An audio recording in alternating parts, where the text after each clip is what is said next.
بالله من الشيطان الرجيم. بسم الله الرحمن الرحيم. يا أيها الذين آمنوا إذا نودي للصلاة من يوم الجمعة فاسعوا إلى ذكر الله وذروا البيع ذلكم خير لكم إن كنتم تعلمون. صدق الله العظيم. معزز معقل قابل صدر احترام عزیز بزرگ دوستوں، اللہ رب العزت کا احسان اور اس کا کرم ہے کہ اس اللہ نے مجھ اور آپ کو مومن بنایا.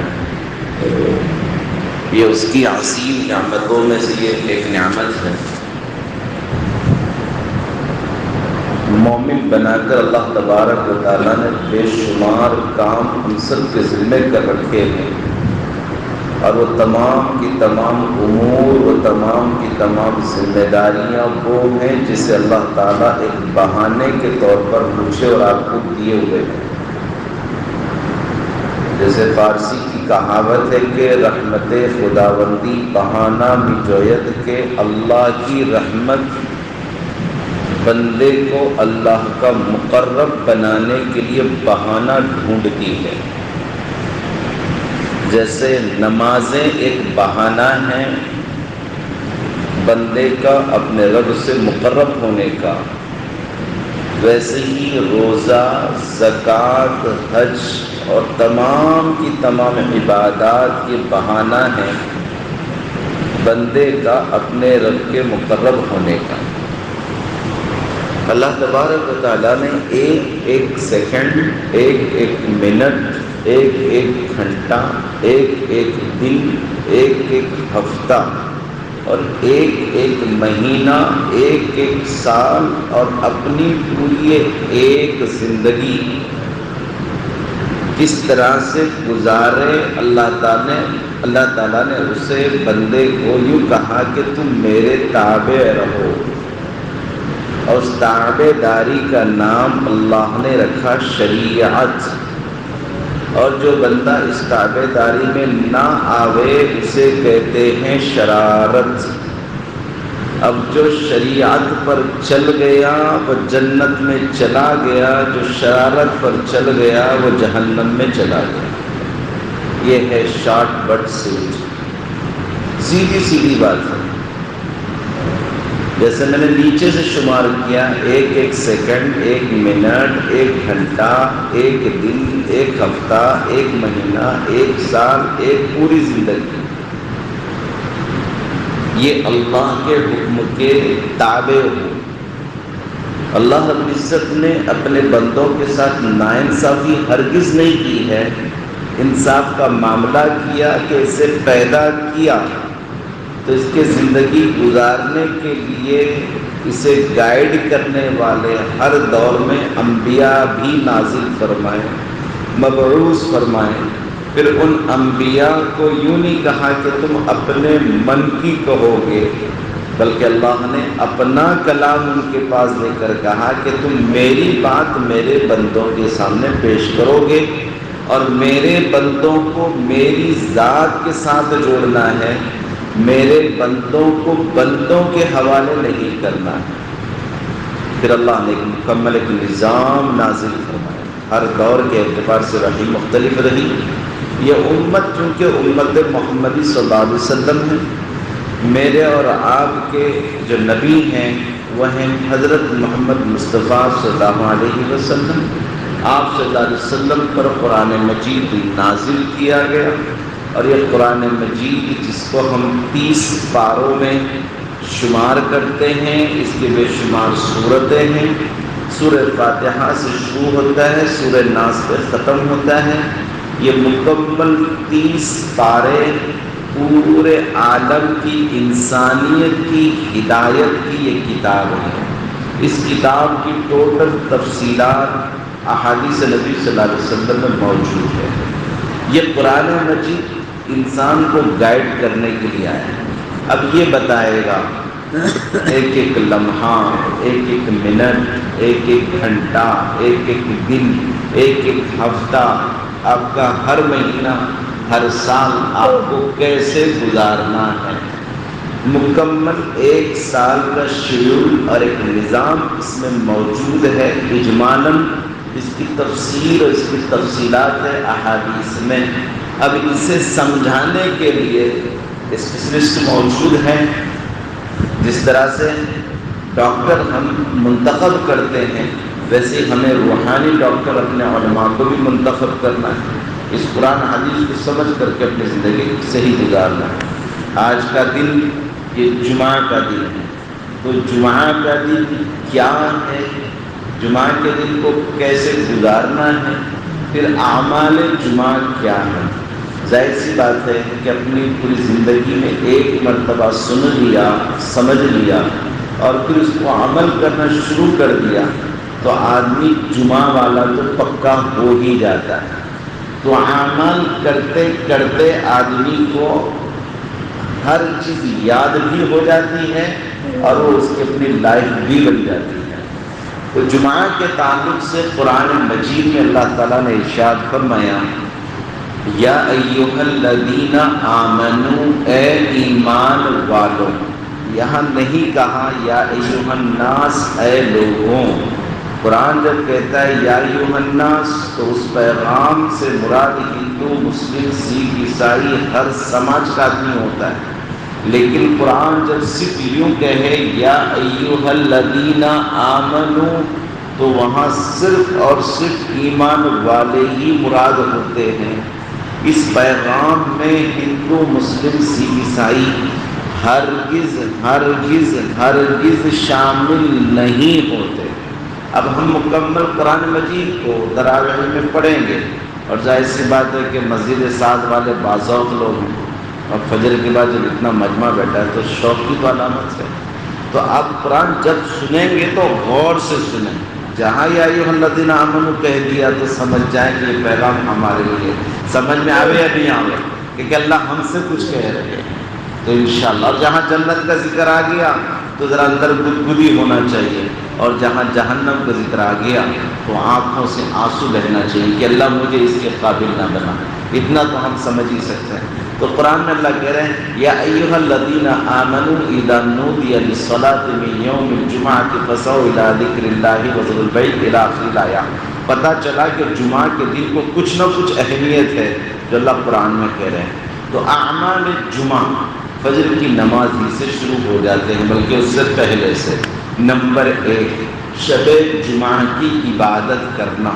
یعنی جمعہ صبح ہونا ہے تو رات جو آتی ہے جمعہ کی اس کو شب جمعہ کہتے ہیں. یہاں پر معاملہ کچھ الٹا ہے. یہاں دن پہلے نہیں آتا، شریعت میں رات پہلے آتی ہے.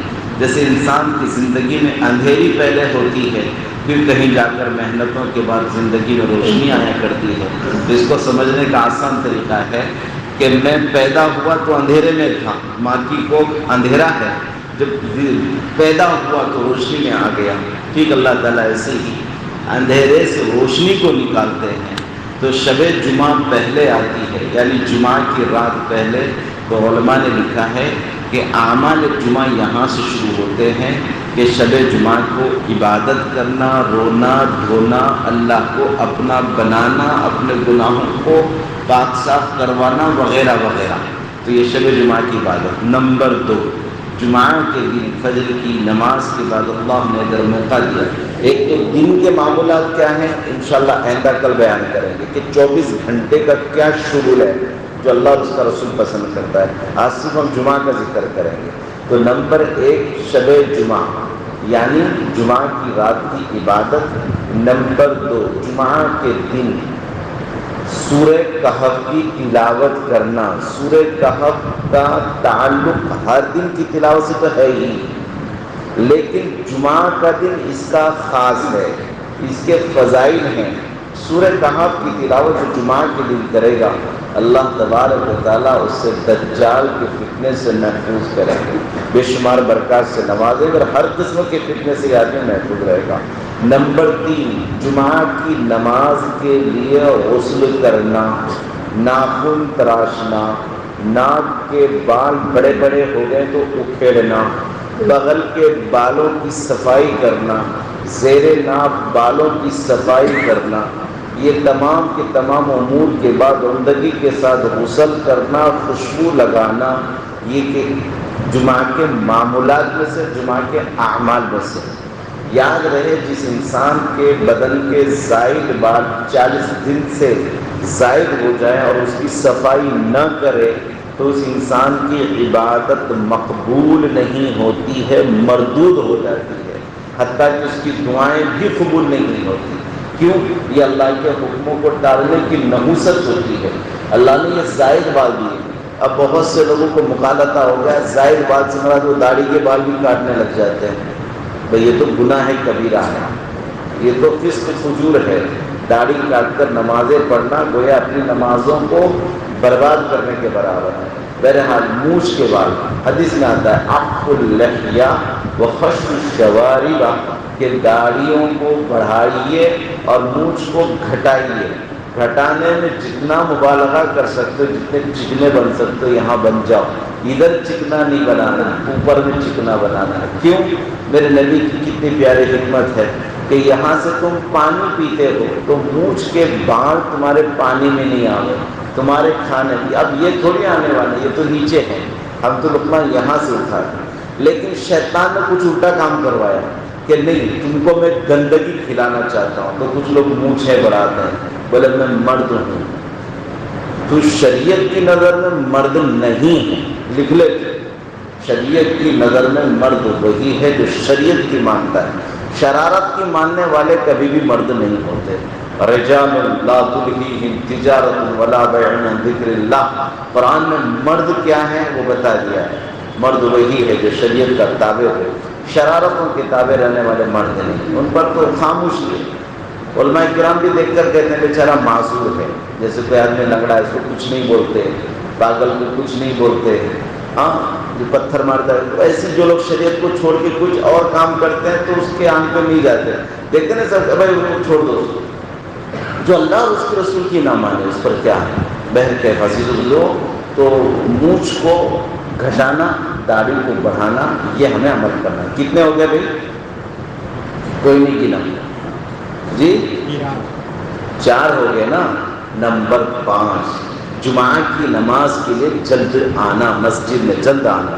قرآن کہہ رہے ہیں یا ایھا الذین آمنوا اذا نودی للصلاۃ من یوم الجمعۃ فاسعوا الی ذکر اللہ، جمعہ کی اذان ہوتے ہی مسجد کی طرف آ جاؤ، دکانوں کی طرف نہیں جانا ہے، مسجد کی طرف آنا ہے۔ اور اللہ کا یہ حکم ہے، اگر تم یہ میرا حکم مانتے ہو تو تمہارے لیے بہتر ہے، وارننگ ہے، وارننگ ہے۔ ذالکم خیر لکم ان کنتم تعلمون، عمل کرو کہ تمہارے لیے بہتر ہے۔ علماء نے لکھا ہے اذان جمعہ کے بعد بزنس کرنا، کاروبار کرنا جائز نہیں ہے۔ کیوں؟ جمعہ کا دن عید المؤمنین ہے، ایمان والوں کی عید کا دن ہے۔ جمعہ ہی کے دن اللہ تعالیٰ نے پوری قیامت تک آنے والی نسل کو حضرت آدم علیہ السلام کی ریڑھ کی ہڈی میں داخل کیا تھا۔ اس حساب سے ہر ایمان والے کا برتھ ڈے ہے، بلکہ پوری انسانیت کا برتھ ڈے جمعہ ہے۔ یہی وجہ ہے کہ 4 رکعت کے بجے میں کتنے کر دیا؟ شارٹ کر دیا، 2 رکعت۔ جاؤ اپنا برتھ ڈے مناؤ۔ کہاں؟ کیک لے کر نہیں، یہود نصارہ کی طرح ننگے نہیں ہونا ہے، ناچنا نہیں ہے، مسجد میں جانا ہے۔ کیونکہ اللہ جب بھی اپنے بندے سے خوش ہوتا ہے تو اللہ چاہتا ہے میرا بندہ میرے گھر آئے، پیدا میں نے کیا ہوں تو خوشی منانا میرے گھر آئے اور میرے انداز سے خوشی مناؤں۔ میرے انداز کی خوشی یہ ہے کہ ہر جمعہ میں مسجد کے خطیب صاحب، مسجد کے امام صاحب سے دین سیکھو، ایک ہفتے کا ایک ٹاپک، ایک موضوع لو اور اس کو ایک ہفتے میں سن کر اس پر عمل کرو اور نیک بنو، یہ اللہ چاہتے ہیں۔ تو جمعہ کے دن مسجد میں جلد آنا، پہلے آنے والے کو اونٹ ذبح کرنے کا ثواب، 2 نمبر پہ آنے والے کو بڑا جانور ذبح کرنے کا ثواب، تیسرے نمبر پہ آنے والا دمبا ذبح کرے اس کا ثواب، اس کے بعد آنے والا مرغی ذبح کرے اس کا ثواب، اور اس کے بعد اخیر میں آنے والا گویا انڈا صدقے کرنے کا ثواب۔ کبھی میں اور آپ سب انڈے والے کون سے ہیں بھائی؟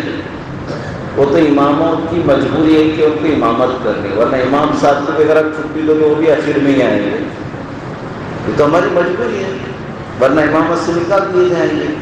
تو مخلص کوئی نہیں ہے، ہم سب وہی ہیں، ایک تسبیح کے من کے اب پتہ نہیں ہم میں سے کوئی ایک دو من کے جو بڑے بڑے ہوتے ہیں مخلص کوئی ہوگا، اللہ تعالیٰ ہم میں سے ہر ایک کو مخلص بننے کی توفیق عطا فرمائیں اور مساجد میں جلد آنے کی توفیق عطا فرمائیں۔ کتنے نمبر ہو گئے؟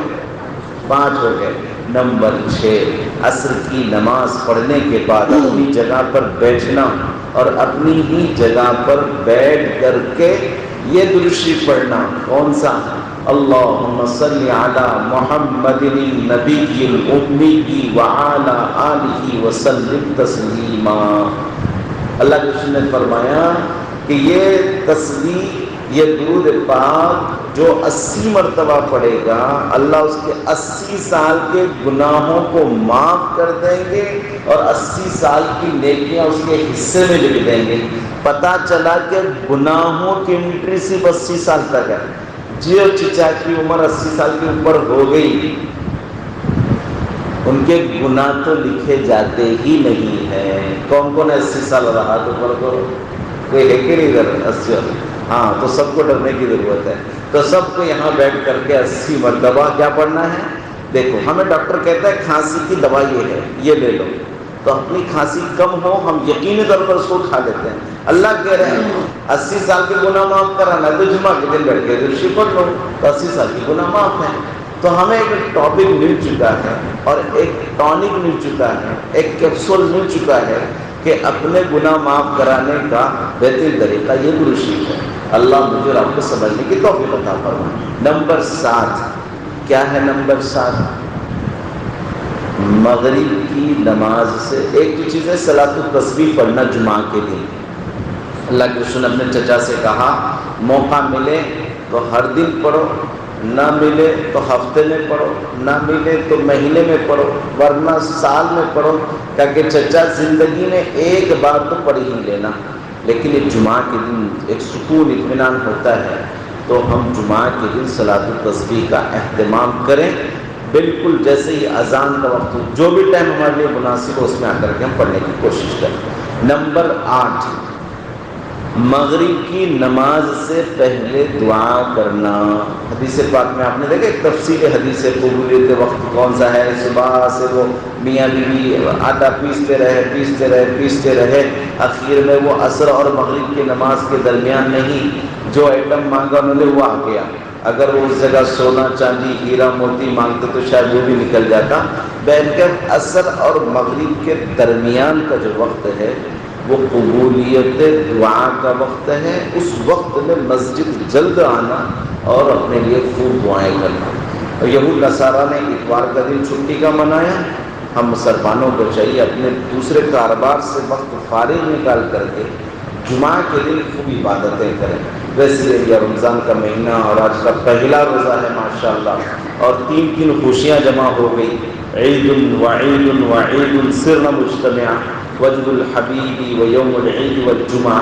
یہ خوش نصیبی کی بات ہے، اتفاق ہے اس میں کہ اللہ تعالیٰ نے جمعہ کا دن ہمیں دیا ہے۔ آج بھی انشاءاللہ جمعہ کی نماز میں تفصیلی گفتگو ہوگی۔ آپ تمام حضرات ٹھیک 1 بجے سے پہلے یعنی 1 میں 5 کم پر آ جائیے، صفوں کو مکمل کیجیے، انشاءاللہ تفصیلی بیان آپ کو وہاں بھی ملے گا۔ اللہ عمل کی توفیق عطا فرمائیں۔ یہ اعمال جمعہ ہیں، اسے ہمیں پابندی سے کرنا ہے۔ اور 9واں عمل یہ ہے کہ بکثرت جمعہ کے دن درود شریف کا اہتمام کرنا، پورے دن میں چلتے پھرتے اٹھتے بیٹھتے جتنا ہو سکے درود شریف پڑھنا۔ تو جمعہ کے ٹوٹل 9 اعمال ہو گئے۔ کتنے اعمال ہو گئے بھائی؟ 9 اعمال۔ اسے کوئی بندہ نوٹ کر کے اپنے ساتھیوں میں اس کو واٹس ایپ پہ وائرل کریں اور کوشش کریں کہ اس پر عمل بھی ہو۔ اللہ مجھے اور آپ کو عمل کی توفیق عطا فرمائے۔ اللہم صلی علی محمد وعلی آل محمد کما صلیت علی ابراہیم وعلی آل ابراہیم انک حمید مجید۔ اللہم بارک علی محمد وعلی آل محمد کما بارکت علی ابراہیم وعلی آل ابراہیم انک حمید مجید۔ ربنا ظلمنا انفسنا وان لم تغفر لنا وترحمنا لنکونن من الخاسرین۔ رب اغفر وارحم وانت خیر الراحمین۔ اللہ ہم سب کی گناہوں کو معاف فرما، خطاؤں سے درگزر فرما۔ گناہ گار ہیں، خطا کار ہیں، سیاہ کار ہیں، ریاکار ہیں، عیار ہیں، عیاش ہیں، مکار ہیں، دھوکے باز ہیں، جیسے بھی ہیں کہ رحمت کے امیدوار ہیں۔ اے اللہ ہم میں سے ہر ایک کو اعمال جمع کرنے کی توفیق عطا فرما، شریعت مطہرہ پر عمل کی توفیق عطا فرما۔ جس کسی نے دعا کے لیے کہاں لکھا متوقع ہے، ہر ایک کے جائز تمناؤں کو مرادوں کو پورا فرما، ہماری دعاؤں کو محض اپنے فضل و کرم سے قبول فرما۔ جزا اللہ عنا محمدا ما هو اهله صلی اللہ علیہ وسلم برحمتک یا ارحم الراحمین والحمد للہ رب العالمین۔